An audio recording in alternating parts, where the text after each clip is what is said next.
একের পর এক চুরি ছিনতাইয়ের ঘটনার পর এবার দুঃসাহসিক ডাকাতি জগৎবল্লভপুরের চাঁদুল এলাকার কাজীপাড়া। এই মুহূর্তে আমি সেই বাড়িতেই দাঁড়িয়ে রয়েছি। আমি সরাসরি প্রথমে ভিজুয়ালে যাব, অর্থাৎ আমি দেখাবো যে কি ঘটনা ঘটেছে এই মুহূর্তে।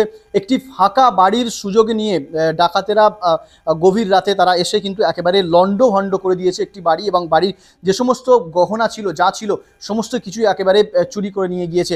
আনুমানিক প্রায় 10 থেকে 12 লক্ষ টাকার সোনার গহনা, রূপোর গহনা সহ প্রায় আনুমানিক 10 থেকে 12 লক্ষ টাকার প্রায় সরঞ্জাম বাড়ি থেকে চুরি করে নিয়ে গেছে। এই মুহূর্তে একেবারে সরাসরি দেখাচ্ছি সেই চিত্র। আলমারি ভেঙেছে, একের পর এক আলমারি, পরপর দুটি আলমারি রয়েছে, ক্যামেরা পার্সনকে দেখাতে বলবো। পরপর দুটি আলমারি রয়েছে, আলমারি ভেঙেছে, এবং পাশাপাশি আলমারির যে লকার, যেখানে গহনা রাখে সাধারণত মহিলারা গহনার জন্য যে লকার ব্যবহার করে, সেই লকারও ভাঙা হয়েছে এবং লকার খোলা হয়েছে। এখানে দেখানোর চেষ্টা করবো, ক্যামেরা পার্সনকে দেখাতে বলবো যে চাবি দিয়ে লকার খোলা হয়েছে এবং আলমারির তালা প্রথমে ভাঙা হয়েছে, এবং তারপরে একের পর এক ঘর ঠিক এভাবেই লণ্ডভণ্ড করেছে ডাকাতেরা। যেটা জানা যাচ্ছে পরিবার সূত্রে, যে বেশ কয়েকদিন ধরে এই বাড়ির সদস্যরা থাকতেন না, তারা এখানে থাকতেন না, তারা বেহালায় থাকতেন, এবং যে কারণে বাড়িটি ফাঁকাই পড়েছিল। এবং এই ফাঁকা বাড়ির সুযোগ নিয়েই কিন্তু এই ঘরে যে সমস্ত গহনা ছিল, অর্থাৎ মহিলাদের যে বিয়ের গহনা, সেই সমস্ত গহনা, একেবারে আলমারি, বাড়ির তালা, সমস্ত কিছু ভেঙে, যে পরিবারের সূত্রে যেটা জানা যাচ্ছে, প্রথমে এই বাড়িতে ফাঁকা বাড়ির সুযোগ নিয়ে ডাকাতেরা আসে। তারা সেখানে বাইরে যে গেট, পিছন দিকের যে গেট, সেই গেটের তালা ভাঙে, পিছন দিকের গেটের প্রথমে তালা ভাঙে, এবং সেখান থেকে ঢুকে ঘরের যে মেন দরজা, সেই মেন দরজারও তালা ভাঙে, এবং পাশাপাশি বাড়িতে ঢুকে একের পর এক আলমারি তছনছ করেছে। অর্থাৎ একের পর এক আলমারির তালা ভেঙে সর্বস্ব লুট করে নিয়ে গেছে ডাকাতেরা। একেবারে দুঃসাহসিক ডাকাতি বললেই চলে, যে 10 থেকে 12 লক্ষ টাকার প্রায় গহনা, রূপো এবং সোনার গহনা সহ বাড়ির যে সমস্ত ক্যাশ ছিল এবং পাশাপাশি সরঞ্জাম, সমস্ত কিছু কিন্তু একেবারে সর্বস্ব লুট করেছে ডাকাতেরা। দেখাই যাচ্ছে একেবারে লণ্ডভণ্ড সমস্ত কিছু। বাড়ির 3টি রুম এই ফ্ল্যাটে, অর্থাৎ এই প্লটে রয়েছে প্রায় 3টি রুম রয়েছে, এবং 3টি রুমই একেবারে লণ্ডভণ্ড করেছে ডাকাতেরা। লকার ভেঙেছে, আলমারি ভেঙেছে, এবং আলমারির মধ্যে যে সমস্ত গহনা ছিল, সমস্ত গহনা, রূপোর গহনা, সোনার গহনা, একেবারে সমস্ত কিছুই লুট করেছে। গত কয়েকদিন পূর্বেই কিন্তু জগৎবল্লভপুরে এক বৃদ্ধা মহিলার সোনার চেন ছিঁড়ে দুষ্কৃতীরা পালিয়ে গিয়েছিল। এখন ঘটনা ঘটেছিল চুরির ঘটনা, একের পর এক চুরির ঘটনা কিন্তু ঘটছিল জগৎবল্লভপুরে। এবারে একেবারে দুঃসাহসিক ডাকাতির মতো ঘটনা ঘটল জগৎবল্লভপুরের চাঁদুল কাজীপাড়া এলাকায়। ফাঁকা বাড়ির সুযোগ নিয়েই কিন্তু এরকম দুঃসাহসিক ডাকাতি, যেটা জানা যাচ্ছে পরিবার সূত্রে, পরিবারের সদস্যরা তারা থাকতেন না।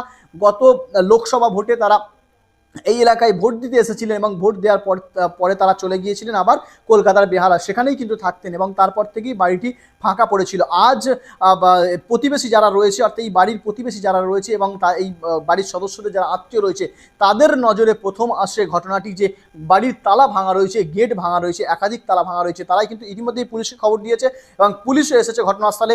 পুলিশ গোটা ঘটনা কিন্তু তদন্ত শুরু করেছে। যদিও কতটা এই তদন্ত প্রক্রিয়া এগিয়ে নিয়ে যেতে পারবে, বা চোরেরা আদৌ কি ধরা পড়বে, এই ডাকাতেরা, এই ডাকাত দল, এই দুষ্কৃতী দল পুলিশের জালে কি ধরা পড়বে, সেটা নিয়ে কিন্তু সন্দিহান রয়েছে। অর্থাৎ একের পর এক যেভাবে ঘটনা ঘটছে, তারপরে পুলিশের ভূমিকা সেভাবে কিন্তু দেখা যাচ্ছে না। অর্থাৎ যেভাবে চুরি ডাকাতির ঘটনা ঘটছে, সেভাবে চোর ডাকাতদের ধরার ক্ষেত্রে পুলিশের ভূমিকা ভালো নয়।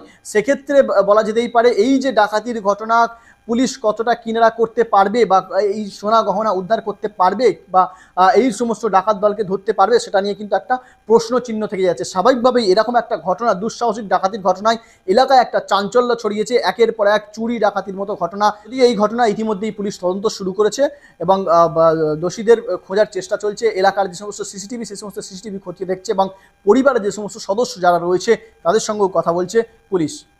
না, আজকে আমাদের ইলেকট্রিক লাইন নেই কাল থেকে, তো ওই জন্য আমাদের শুধু নেই, এখানে পাশের 3টে বাড়ি নেই, তো ওই জন্য ওরাও সকালে বললো তোমাদের এই বাঁশ গাছটায় আটকাচ্ছে, এইখানে যে বাঁশ গাছের বাড়ির পাশে। তো আমি অসুস্থ, নার্ভে ঢুকে আমার ছেলে আর আমি ধরাধরি করে, তারপরে ওরাও এসে হাত লাগিয়ে ওরা বলছে বাঁশটা এই বাড়ির ভিতর পড়বে, তো এটা কী করা যায়।